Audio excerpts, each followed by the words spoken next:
will not survive him, Elisa," her father whispered, his hands trembling as he locked the iron-wrought gates of the estate behind her. "He is the cursed Alpha King. You are merely the sacrificial bride, a debt paid in blood." Elisa did not flinch. She stared through the rusted bars at the man who had traded her life for his empire. "Then I will pay it," she said, her voice steady, though her heart hammered against her ribs like a trapped bird. "But do not expect me to die quietly." She turned toward the looming manor of David, a man feared in whispers, a beast bound by a shadowed curse. She was supposed to be a victim.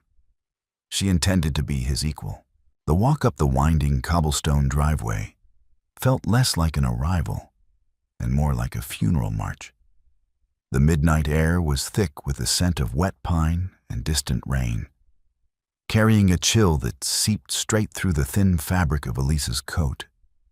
High above, the moon was a pale sliver, offering just enough light to illuminate the sprawling Gothic architecture of the Blackwood estate. It sat atop the hill like a sleeping gargoyle, its stone facade dark and uninviting. Elisa dragged her lone suitcase behind her. The wheels clattered against the uneven stones, a jarring sound in the absolute, suffocating silence of the forest. She had expected guards.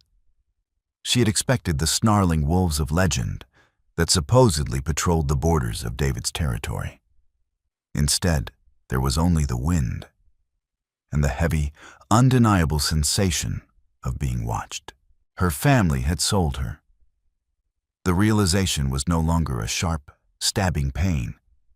It had settled into a dull, enduring ache. A corporate empire saved, a bloodline preserved, and all it cost was one daughter tossed into the maw of a cursed king. When she reached the massive oak doors, they swung open before she could even raise her hand to knock. Warm, golden light spilled out onto the damp stone, but it offered no comfort. Standing in the foyer was an elderly woman in a pristine, tailored suit. Her posture was rigidly straight, her expression entirely unreadable. "Miss Elisa," the woman said. Her voice was polite, perfectly modulated, yet entirely devoid of warmth. "I am Martha. I oversee the household. Please, step inside." "Thank you," Elisa replied, stepping over the threshold. The door closed behind her with a heavy, final thud that seemed to echo in her very bones. The interior of the manor was breathtakingly beautiful, yet hauntingly still. Dark mahogany, deep velvet drapes, and the faint smell of burning cedar filled the expansive space. There were no photographs, no personal touches. It looked less like a home and more like a museum dedicated to a forgotten era. "Your luggage will be taken to your quarters," Martha said, gesturing for Elisa to follow. "The master is expecting you in his study. He prefers not to keep his guests waiting." Elisa caught the slight hesitation before the word guests.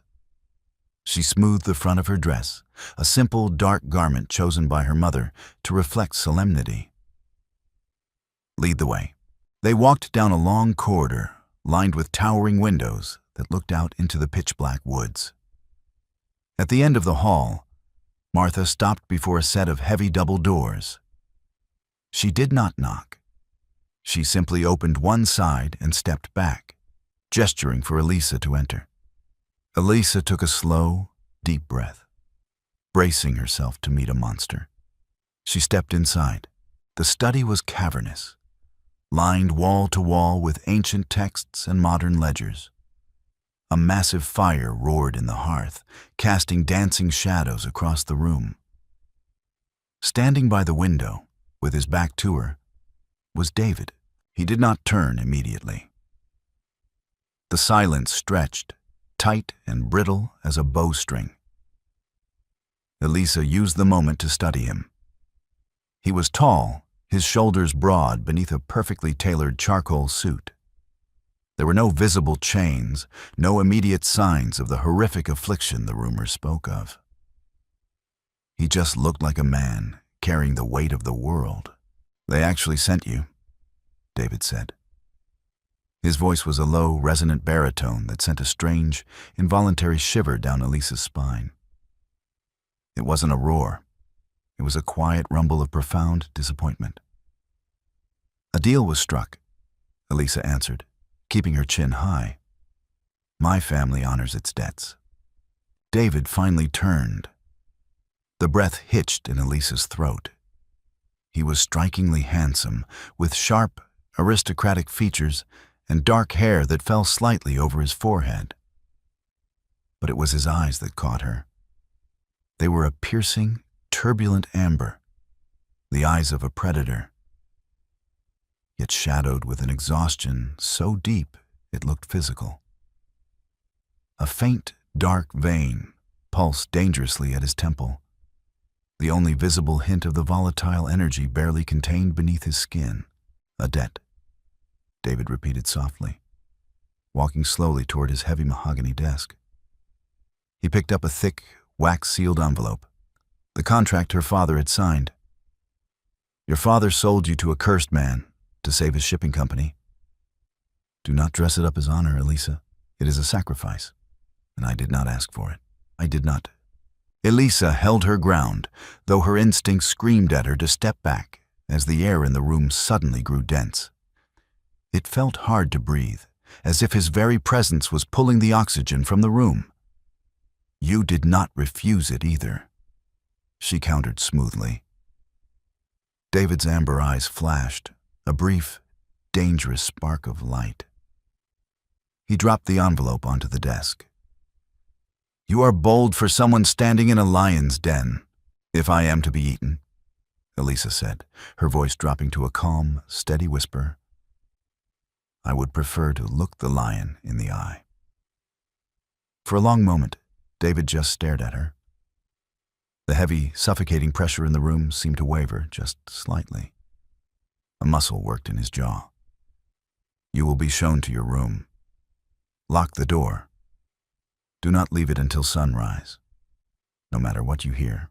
The bedroom was vast and luxurious, draped in heavy silks of midnight blue and silver, but it felt like a gilded cage. Elisa sat on the edge of the sprawling four-poster bed, fully dressed. The grandfather clock in the corner ticked methodically, marking the agonizingly slow passage of time. It was 2 a.m. She had locked the door, just as David instructed. The heavy brass bolt was thrown, offering a flimsy illusion of safety. Outside, a torrential rain had begun to fall, lashing against the floor-to-ceiling windows. The storm seemed to mirror the heavy, oppressive energy that permeated the entire estate. Elisa stared at the flickering flames in the fireplace. She replayed their brief conversation in her mind. David had not been cruel. He had been cold, yes, and terrifying in his stillness. But there was no malice in his eyes. There was only a profound, suffocating isolation. The rumors painted him as a bloodthirsty tyrant, a werewolf whose human soul had been fractured by a dark witch's curse decades ago, leaving him a volatile beast. But beasts did not look at you with such hollow regret. Do not leave it until sunrise, no matter what you hear. The warning echoed in her ears. For hours, there had been nothing but the rain. But then, just as the clock struck the quarter hour, she heard it. It was a sound that made her blood run cold, a low, agonizing groan that vibrated through the very floorboards. It was followed by the sharp, violent sound of shattering glass, echoing from somewhere deep within the manor's eastern wing. Elisa stood up instantly. Her heart hammered a frantic rhythm against her ribs. She took a step toward the door, then stopped. "Lock the door." Another sound tore through the night. It wasn't a wolf's howl, nor was it the scream of a man. It was something horrifyingly caught between the two, a raw vocalization of pure, unadulterated agony. Her father's voice whispered in the back of her mind. You are merely the sacrificial bride. If she stayed in this room, she was accepting that role. She was hiding, waiting to see if the monster would come for her. But Elisa had sworn she would not be a victim. If she was to live in this house, if she was bound to this man by paper and blood, she needed to know what she was facing. Moving with quiet resolve, Elisa crossed the room and slid the brass bolt back. It opened with a soft snick. She slipped out into the hallway. The manor was plunged into darkness, the only light provided by the occasional flash of lightning illuminating the tall windows. The air out here was different. It felt charged with a violent, static electricity. It smelled of ozone, copper, and something wild. She moved silently, her bare feet making no sound on the thick Persian runners. She followed the trail of devastation. In the grand hall, a priceless Ming vase lay in powdered ruins. A heavy mahogany side table had been cleaved entirely in half. The wood splintered as if struck by a cannonball. The sounds were coming from the end of the East Wing corridor. A set of heavy, reinforced doors stood slightly ajar. A strange, unnatural shadow seemed to bleed from the crack, curling along the floor like dark smoke. Elisa hesitated, her hand trembling as she reached for the handle. She pushed it open. It was a conservatory, though it looked more like a battlefield. Rare plants were uprooted, the glass ceiling above completely shattered, letting the rain pour freely into the room. In the center of the wreckage was David. He was on his knees, clutching his head. His tailored shirt was torn to shreds, revealing a back corded with unnatural, shifting muscle. Thick, black veins pulsed visibly beneath his skin, crawling up his neck and branching across his jawline like poison ivy. The air around him was distorted, rippling with a dark, violent aura.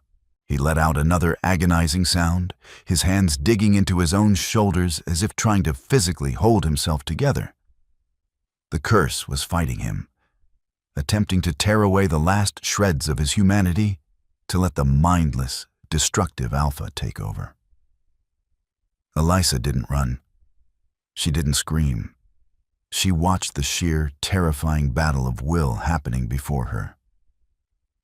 This was not a monster reveling in bloodlust.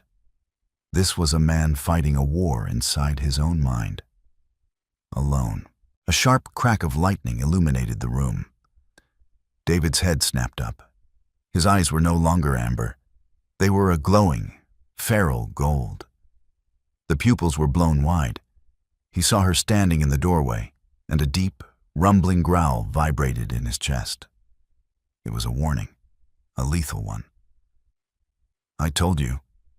His voice was distorted, layered with a gravelly, inhuman resonance. To lock the door. He pushed himself up to one knee. The dark aura around him spiked, crackling with hostility. Every instinct Elisa possessed screamed at her to turn and flee, to lock herself away and pray he didn't follow. Instead, she took a slow, deliberate step forward into the rain-soaked room. You are in pain, Elisa said. Her voice was remarkably steady, cutting through the heavy, violent air like a clear bell. Leave, David snarled, a visceral command that forced a physical pressure against her chest. If I lose control, I will kill you.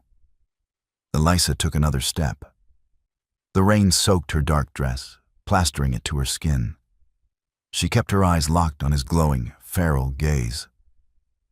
She didn't show fear. She showed defiance. Then look at me, she demanded quietly, stepping over a shattered pane of glass. Look at me, David. Focus on my voice. David flinched, as if the sound of his own name, spoken with such calm authority, had physically struck him.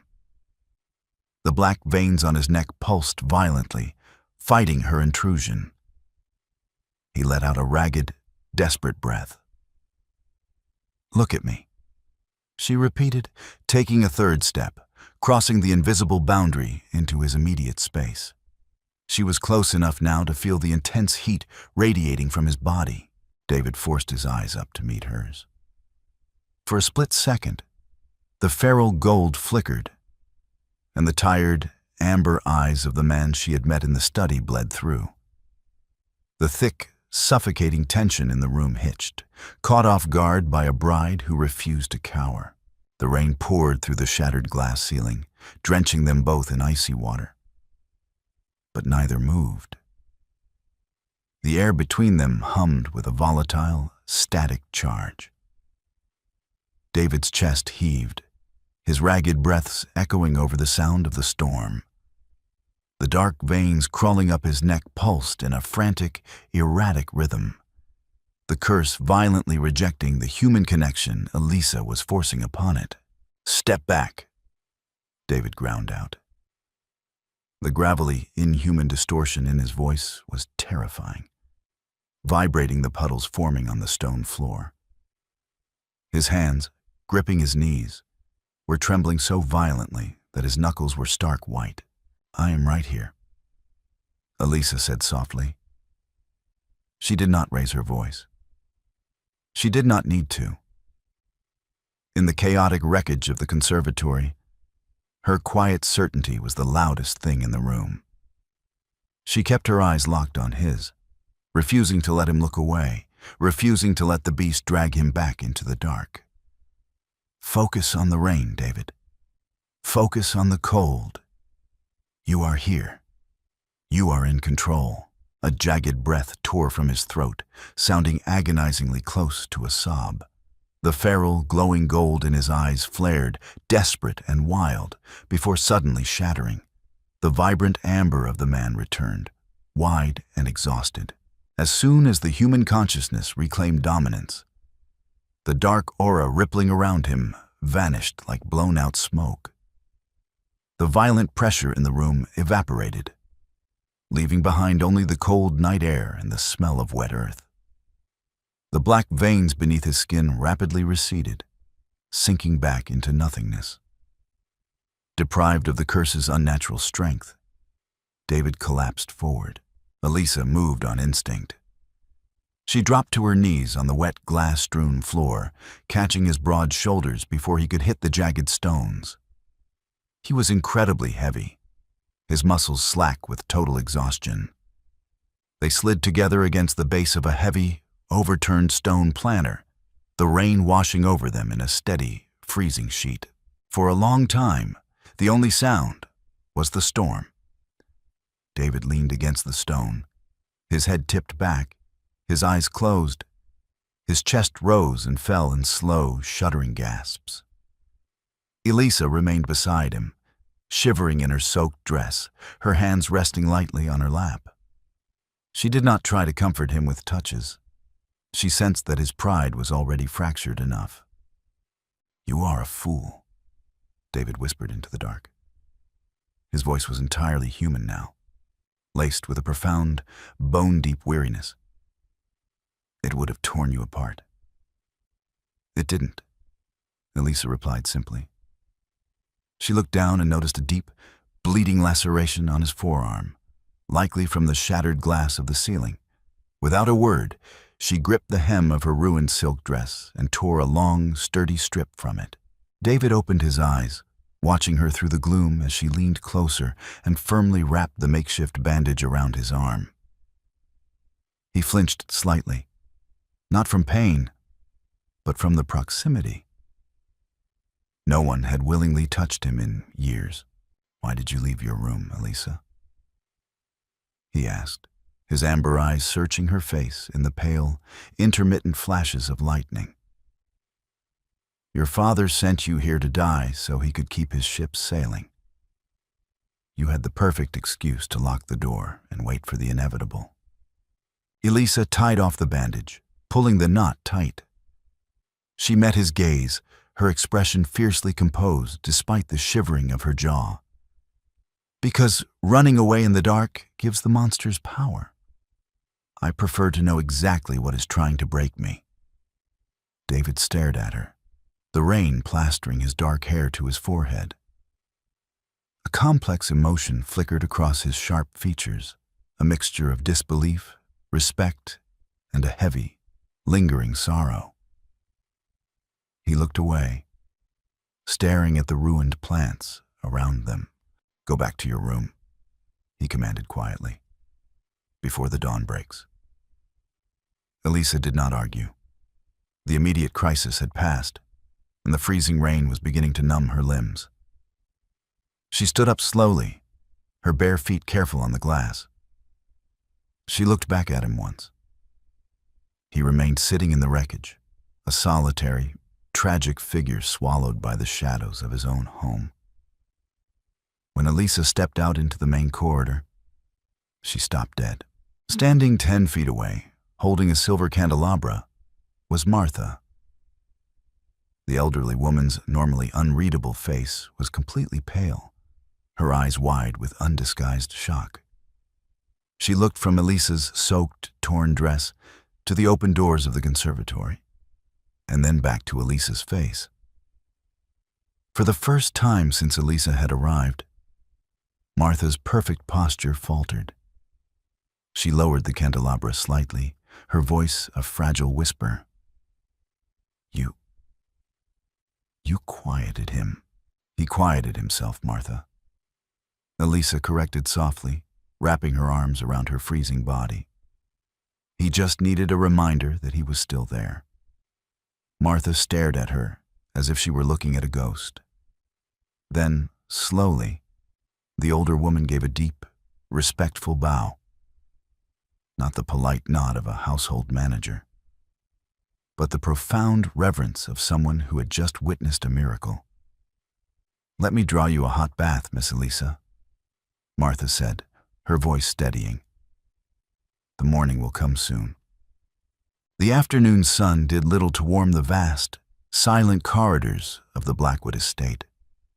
The storm had passed, leaving behind a crisp, painfully bright autumn day. But inside the manor, the shadows seemed permanently etched into the corners of the rooms.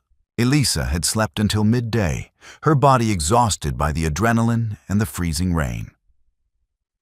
When she finally emerged from her quarters, dressed in a simple, high-necked wool dress she had unpacked herself, the house was empty. There was no sign of the destruction from the night before. The conservatory doors were locked shut, and the broken vase in the hall had been entirely cleared away. She found herself wandering toward the east wing, eventually pushing open the heavy oak doors of the grand library. It was a magnificent, multi-tiered room, smelling of old paper and leather bindings. Sunlight filtered through the tall, arched windows, illuminating dancing motes of dust in the quiet air. Elisa walked along the sprawling mahogany tables, running her fingers lightly over the stacks of leather-bound ledgers left scattered there. She was not looking for anything in particular, merely trying to escape the deafening silence of her own thoughts. The memory of David's feral, glowing eyes and the profound sadness that followed played on a continuous loop in her mind. She paused at the far end of a table. A thick, black ledger lay open, its pages filled with neat, handwritten columns of figures and dates. It was an accounting book. Elisa normally would have walked past it, but a familiar name caught her eye, written in sharp, dark ink at the top of the page. Holloway Shipping Syndicate, her father's company. Frowning, Elisa pulled the heavy book closer. She scanned the columns, her heart sinking as she read the staggering numbers in the red margins. These were not minor debts. These were catastrophic, crippling losses spanning the last 5 years. Bad investments, sunken cargo, defaulted loans. I prefer my guests not to review my private accounts. Elisa gasped, spinning around. David stood in the doorway of the library. He was dressed impeccably in a dark navy suit, his hair neatly styled, looking every inch the aristocratic billionaire the world believed him to be. There was no trace of the broken, bleeding man in the rain. The only signs of the previous night were the faint, dark circles beneath his amber eyes and the slight stiffness in his left arm where she had bandaged him. "I apologize," Elisa said, taking a step back from the table, though she kept her chin high. "I was merely walking. I saw my family's name." David walked slowly into the room, his footsteps completely silent on the thick rugs. The atmosphere in the library shifted, growing heavier, charged with the undeniable magnetism of his presence. He stopped on the opposite side of the table, looking down at the open ledger. "Your father is a very careless man with his finances, Elisa," David said, his baritone voice smooth and devoid of inflection. "He borrowed heavily from dangerous men in the city, men who do not write contracts, but collect their dues in blood and property." Elisa's brow furrowed. "He told me he owed you. He said you demanded a bride to settle a debt." David let out a harsh, humorless breath. He reached out, his long, elegant fingers tracing the edge of the ledger page. "I do not buy brides, Elisa. I am cursed, not a monster." He looked up, his turbulent amber eyes locking onto hers. 2 weeks ago, your father's creditors were preparing to seize his estate and everything in it, including you. They intended to sell you to an overseas associate to recoup their losses. Your father came to me in a panic. He offered you to me, begging me to buy his debt from them. The air in the room seemed to vanish. Elisa grabbed the edge of the table, her knuckles turning white. The room spun slightly as the narrative she had accepted her entire life shattered. Her father hadn't sacrificed her to save the company from a ruthless king. He had sold her to save his own skin, throwing her at the feet of a rumored beast because it was the only way to pay off the criminal underworld. "You," Elisa's voice trembled just once, before she forced it steady. "You bought his debt. You paid them off." "I paid them," David confirmed quietly, "and I brought you here. The contract your father signed stipulates that you belong to the Blackwood estate. To the outside world, you are my sacrificial bride. To those creditors, you are untouchable. If they come for you, they must answer to me." Elisa stared at him, trying to reconcile the terrifying rumors with the man standing across from her. "Why? Why would you spend millions to save a stranger, only to lock her in a house with a curse?" David's jaw tightened. He looked away, staring out the tall windows toward the dark, forbidding tree line of the forest. "Because a cage with a locked door," he said softly, the sorrow in his voice thick and palpable, "is still better than being thrown to the wolves, even if the cage belongs to a beast." Silence fell over the library, heavy and absolute. Elisa looked at the cursed king, truly seeing him for the first time. He hadn't trapped her here to punish her. He had trapped her here to protect her. And in doing so, he had doomed himself to the torment of having a beautiful, vibrant life locked inside his lonely, dying world. Elisa slowly released her grip on the table. She walked around the heavy mahogany furniture, closing the distance between them until she stood only an arm's length away. "Then, it seems," Elisa said, her voice dropping to a gentle, resolute murmur, "we are both prisoners of my father's cowardice." David finally looked down at her. For the first time, the terrifying, unreadable mask he wore slipped, revealing a man who was desperately, overwhelmingly lonely. 3 days passed in a strange, suspended equilibrium. The revelation in the library had fundamentally shifted the gravity within the Blackwood estate. Elisa no longer felt like a prisoner waiting for the executioner. Instead, She felt like a sailor stranded on a volatile, isolated island alongside its solitary warden. David avoided her. It was not a malicious absence, but a strategic retreat. He took his meals in his study and spent his nights pacing the western wing, the heavy thud of his footsteps echoing through the floorboards. Elisa understood the evasion. In the library, he had let the mask of the terrifying Alpha King slip, revealing the honorable, exhausted man beneath. For a man who relied on a terrifying reputation to survive, that kind of vulnerability was dangerous. On the fourth morning, a thick, suffocating fog rolled off the mountains, swallowing the forest and pressing heavy, gray hands against the manor's windows. Elisa was in the small morning room, drinking black tea, when the profound silence of the estate was broken by the crunch of gravel. She stood, walking to the tall window.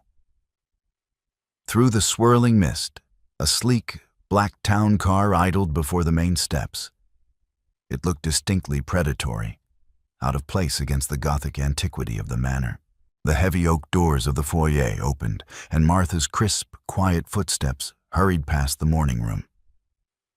Elisa set her teacup down, her pulse quickening. She stepped out into the hallway just as David descended the grand staircase.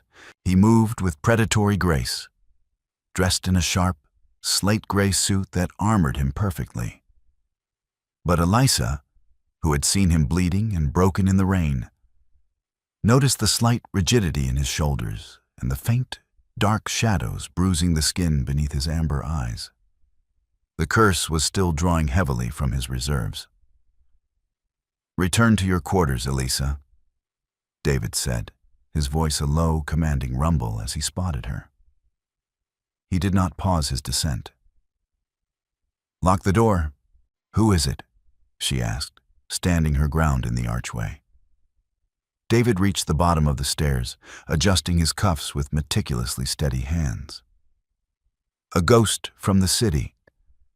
One of the syndicate creditors your father owed. They have sent an emissary to verify their lost assets." Elisa's blood turned to ice water. The men who had intended to traffic her across the ocean were sitting in the foyer. They had come to see if the cursed king truly held the prize, or if it had all been a clerical bluff. "I am going with you," Elisa stated, her voice remarkably even. David stopped dead. He turned to her, his amber eyes narrowing with a flash of genuine anger. "This is not a parlor game. The man waiting in my drawing room is Silas Vance. He cuts throats for a living. You will go upstairs and remain unseen. If I remain unseen, he will assume you are hiding me because your claim is weak," Elisa countered, taking a step toward him. She met his intimidating glare without a single flinch. "He came to verify an asset. Let him see that the asset belongs entirely to the Blackwood estate. Let him see that I am not a hostage, but a willing bride." "You are neither," David ground out, stepping closer. The air between them instantly grew heavy, the faint scent of ozone crackling in the space between their bodies. "You are under my protection, and I protect what is mine by keeping it out of the line of fire. A shield that hides behind the wall is useless, David," she whispered fiercely. "You bought my life. Let me help you defend it." He stared down at her, the muscle in his jaw working furiously. The defiance in her eyes was a stark contrast to the terrified, weeping debtors he usually dealt with. He saw the sharp, unyielding steel in her spine, and for a fleeting second, admiration warred with his protective instincts. "If you step into that room," David warned, his voice dropping to a silken, dangerous murmur, "you must play the part. There can be no hesitation. If Vance senses weakness, he will test the boundaries of my territory. And if he does that..." David's eyes darkened to a deep, stormy brown. I will not be able to hold the beast back." "I am not afraid of him," Elisa said. "You should be," David replied softly. He offered his arm, his expression hardening back into the impenetrable mask of a king. "Stay by my side. Do not speak unless addressed, and do not, under any circumstances, show him fear." Elisa placed her hand in the crook of his arm. Beneath the fine wool of his suit, his muscles were tense, coiled like a spring ready to snap.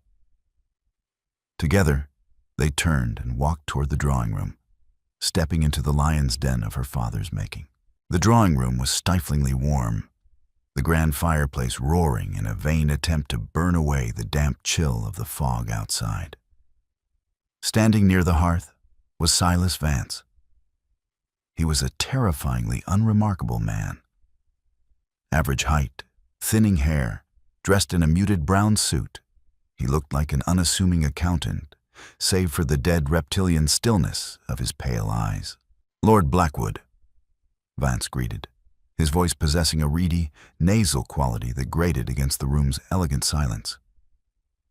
He did not bow. He did not offer a hand.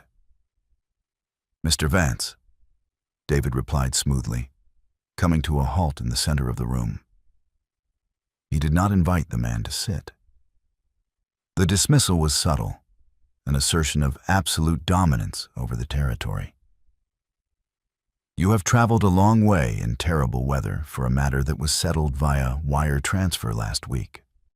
Paperwork is a beautiful fiction, Lord Blackwood," Vance said, his pale eyes sliding slowly from David to the woman standing at his side. A slick, unpleasant smile curved his thin lips. "The syndicate prefers tangible proof. Your reputation precedes you, of course. But purchasing a shipping magnate's debt in exchange for his daughter, it seemed a bit romantic for a man of your solitary nature." Vance took a slow step forward, looking Elisa up and down as if inspecting a racehorse. "We simply wanted to ensure the merchandise was delivered. After all, if the girl had fled, the debt would remain unsettled." Elisa's grip on David's arm tightened imperceptibly. She kept her chin lifted, her expression arranged into a mask of cool, aristocratic indifference. She channeled the frigid composure she had been taught in finishing schools, weaponizing it. "I am right here, Mr. Vance," Elisa spoke, her voice laced with a gentle, razor-sharp condescension. "Though I find your use of the word merchandise terribly pedestrian. In polite society, we call it an arrangement." Vance's smile faltered, clearly not expecting the terrified hostage to possess teeth. He looked back at David. "She is spirited, a difficult trait to domesticate. Are you sure you are up to the task, Lord Blackwood? There are whispers in the city, whispers that the condition that plagues your bloodline is worsening, that the king is losing his crown." The temperature in the room plummeted. The fire in the hearth seemed to instantly dim, the flames suffocated by an unnatural, invisible pressure. Elisa felt the sudden, terrifying shift in David's body. The arm beneath her hand turned to absolute stone. She glanced up at his profile. The veins along his jawline were darkening, pulsing with a faint, toxic black rhythm. The air pressure in the room grew unbearably dense, popping in Elisa's ears. "He whispers," David said. His voice was no longer human. It was a dual-toned, gravelly reverberation that shook the crystal glasses on a nearby cart. The sound bypassed the ears and vibrated directly against the ribs. Vance took an involuntary step back, his pale eyes widening as the primal terror of a prey animal suddenly overrode his bravado. David released Elisa's hand and took a single, slow step toward the emissary. The shadows in the room seemed to elongate, stretching toward him like eager subjects. His amber eyes flared into a bright, unearthly gold. Let me be perfectly clear, Vance, David rumbled, the dark aura rippling visibly off his broad shoulders. The Holloway debt is mine. The woman is mine. This territory is mine. If you or your syndicate ever step foot on my property again, I will not bother calling my lawyers. I will simply tear you apart and leave the pieces in the woods. Silence, heavy and terrified, choked the room. Vance swallowed hard, the Adam's apple bobbing in his throat. The arrogance had entirely drained from his unremarkable face, replaced by the pale sheen of raw survival instinct. Understood? Vance choked out, taking another step backward toward the heavy double doors. The syndicate considers the matter closed. Apologies for the intrusion. Vance turned and fled, abandoning all pretense of professional courtesy. A moment later, the heavy front door slammed shut, and the sound of tires spinning on gravel echoed through the fog. In the drawing room, the suffocating pressure lingered. David stood perfectly still, his back to Elisa, his shoulders heaving with ragged, violent breaths. The black veins were creeping higher up his neck, the beast fighting furiously for control now that it had been provoked to the surface. Elisa did not run. She stepped forward, ignoring the instinct that told her to flee the predator. She reached out, placing her hand flat against the center of his tense, vibrating back. "He is gone," Elisa said softly, her voice steady and anchoring. "The territory is secure. You are in control." David gasped, a shudder racking his massive frame as her touch grounded him. Slowly, agonizingly, the oppressive weight in the room began to lift. The gold in his eyes faded, replaced by exhausted amber, and the dark veins receded back beneath his skin. He turned around, looking down at her. He was breathless, his aristocratic composure entirely shattered. "You should not have provoked him. You put a target on your own back. I put myself exactly where I belong," Elisa replied fiercely, looking up into his tired eyes. "By your side." David stared at her, the profound isolation in his gaze beginning to crack, letting in a dangerous, agonizing sliver of hope.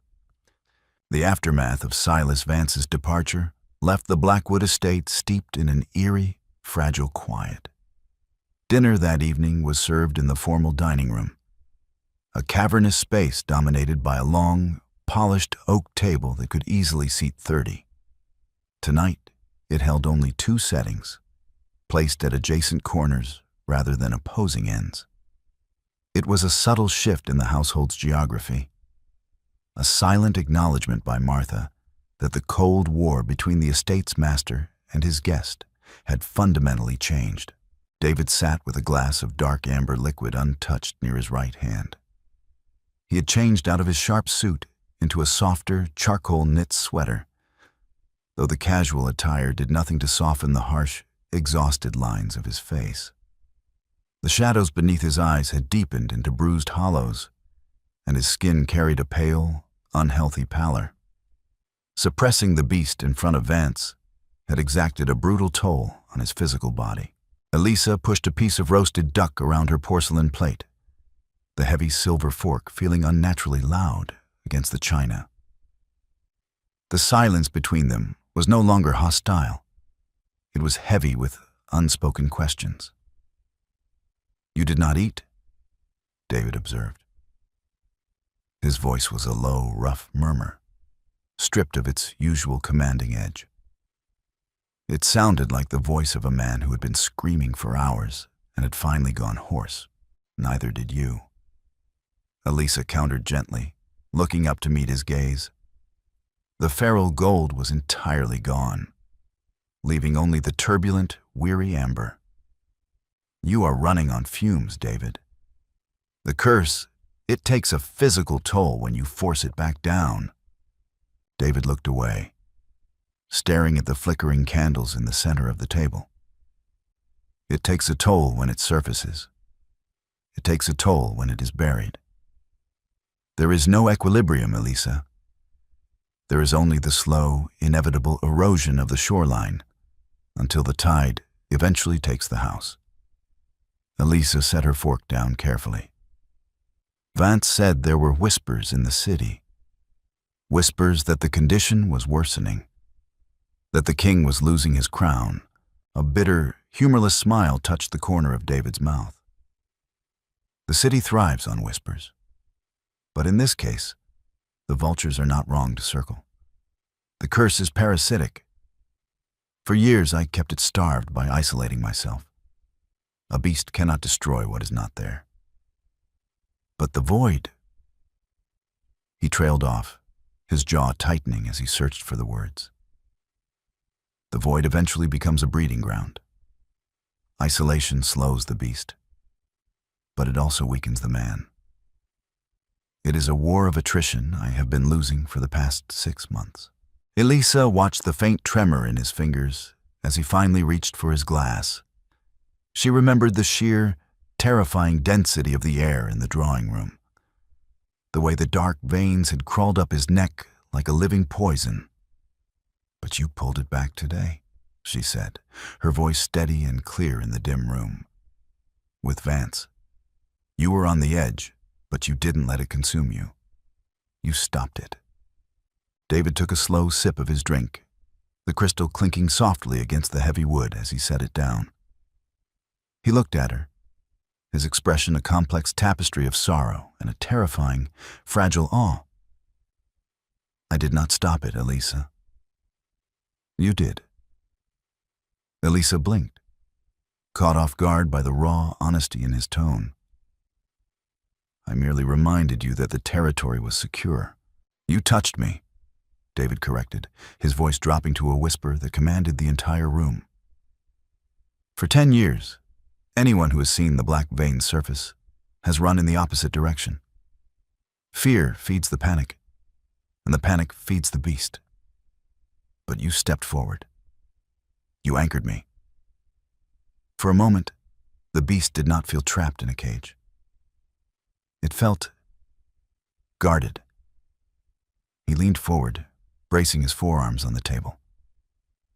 The proximity made Elisa's breath catch, but she did not pull away.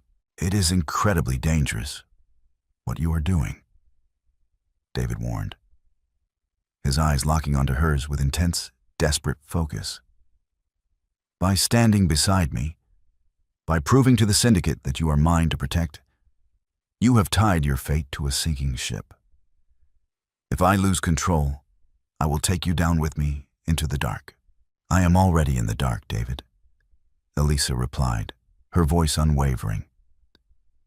She reached across the corner of the table, her fingers gently brushing against his arm. The muscle beneath his sleeve instantly went rigid, but he did not pull away. "My father threw me into the deep water. You were the only one who offered a raft, even if it was broken. I will not apologize for helping you row." David stared at her hand, resting lightly on his arm.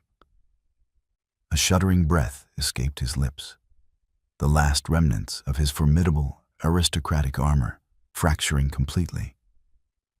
In the flickering candlelight, the terrifying Alpha King looked breathtakingly human and devastatingly alone. "Then heaven help us both," he whispered, turning his hand over to gently, hesitantly intertwine his fingers with hers. The touch was agonizingly tender, a silent pact forged in the shadows of a doomed kingdom. Sleep refused to claim Elisa that night. The heavy velvet curtains of her bedroom were drawn tight against the pervasive autumn chill. But the cold seemed to seep through the stone walls, settling directly into her bones. She lay beneath the thick duvet, listening to the rhythmic, hypnotic ticking of the grandfather clock. It was past 3 in the morning when the temperature in the room plummeted drastically. Elisa's breath plumed in a visible white cloud above her face. She sat up, pulling the covers to her chin. The fire in the hearth hadn't simply burned out. The embers had been smothered, flash-frozen into brittle black stones. The oppressive, static electricity that always preceded David's loss of control crackled in the freezing air. Raising the fine hairs on her arms, she threw off the covers, her bare feet hitting the icy floorboards. She grabbed a thick wool shawl from the foot of the bed, wrapping it tightly around her shoulders as she hurried to the door. The hallway was a tunnel of absolute, biting frost. The tall windows were coated in thick, intricate ferns of ice, obscuring the moonlight. The silence was unnatural. It was not the quiet of a sleeping house, but the suffocating stillness of a held breath. Elisa followed the dropping temperature, her instincts pulling her away from the grand staircase and toward the rear of the manor. She pushed through a set of heavy doors leading to the formal gardens. The moment she stepped outside, the bitter cold stole the breath from her lungs. The expansive lawns, usually a manicured dark green, were entirely coated in a harsh, glittering layer of silver frost. The statues of ancient Greek gods looked like frozen corpses in the pale light. At the center of the garden, kneeling beside a frozen stone fountain, was David. He was shirtless, his broad back exposed to the freezing air. But he wasn't shivering. The heat rolling off his body was violently distorting the air around him, melting the frost in a perfect, steaming circle. Elisa clamped a hand over her mouth to muffle a gasp. The curse was not just crawling up his neck tonight. It was consuming him. Thick, toxic black veins mapped his entire back, pulsing with a sick, erratic rhythm. The shadows in the garden seemed to be physically pulling at him, stretching like elongated, hungry fingers across the frozen grass. He was hunched over, his hands gripping the edge of the stone basin so hard that the rock was beginning to crack under the pressure. A low, wet, agonizing sound tore from his throat, the sound of a man being torn apart from the inside out. "David!" Elisa cried out, abandoning caution and running across the frozen lawn. The ice crunched sharply beneath her bare feet, biting into her skin, but she ignored the pain. David's head snapped over his shoulder. His eyes were not just feral gold. They were a blinding, unnatural yellow, entirely devoid of human consciousness. The beast had taken the wheel. He lunged. It happened with terrifying, supernatural speed. 1 second he was at the fountain, and the next he was towering over her. Elisa stumbled backward, falling hard onto the frozen grass. David landed heavily on his hands and knees over her, his massive frame caging her against the freezing earth. He snarled, baring his teeth. His face was contorted, the aristocratic features warped by the monstrous fury of the curse. The heat radiating off him was scorching, smelling of burned ozone and copper blood. "David, stop!" Elisa pleaded, throwing her hands up, pressing her palms against his burning, heavily muscled chest. The beast roared, a deafening sound that shook the frozen leaves from the nearby trees. His massive hand grabbed her wrists, pinning them effortlessly above her head.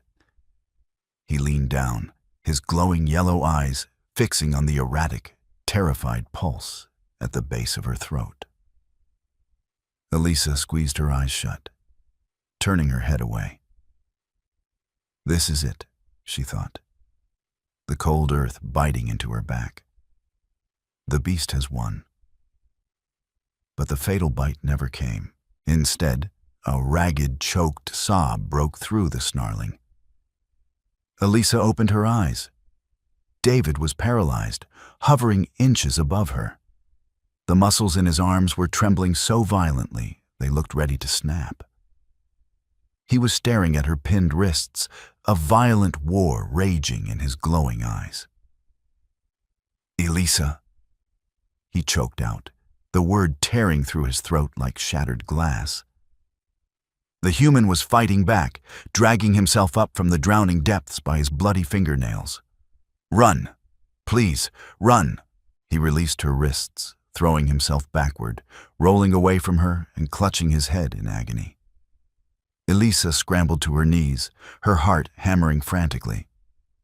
The instinct to flee was overwhelming. He had told her to run. The beast was lethal, uncontrollable. She looked at David, writhing on the frozen grass, fighting a solitary war to protect her from himself. He was choosing to endure the agony of the curse rather than let it harm her. Elisa did not run. She crawled across the ice, ignoring the burning cold. She reached him, throwing her arms around his broad, scorching shoulders, pulling his rigid, trembling torso against her chest. She buried her face in the crook of his neck, right over the pulsing black veins. "I am not leaving you," she whispered fiercely into his skin, her voice shaking but her grip like iron. "Fight it, David. I am right here. Fight it." David let out a deafening roar of absolute agony, his arms wrapping around her waist with bone-crushing force as the curse violently rebelled against the anchor. The shadows lashed around them, a tempest of dark magic and freezing wind. Elisa held on, squeezing her eyes shut, absorbing his pain, refusing to let the cursed king weather the storm alone.